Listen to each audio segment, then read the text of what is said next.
Hey everyone, welcome back. In today's video, I'm going to show you how to fix your DNS server isn't responding. It's a very simple process. First, you have to come over into your start icon, come over into the search option and simply search for view network connections. After searching for it, if you click on to open, it will going to open the control panel network and internet and the other section called network connections.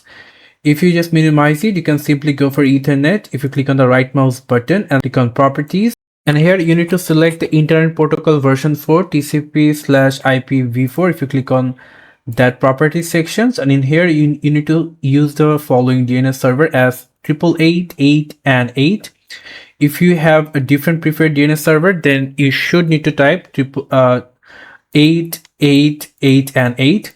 After into the alternate DNS server, you need to type 8, 8, 4, 4. That's it. If you click on OK, and your problem will be solved. Thank you so much for watching. I hope to see you for another video. Till then, goodbye.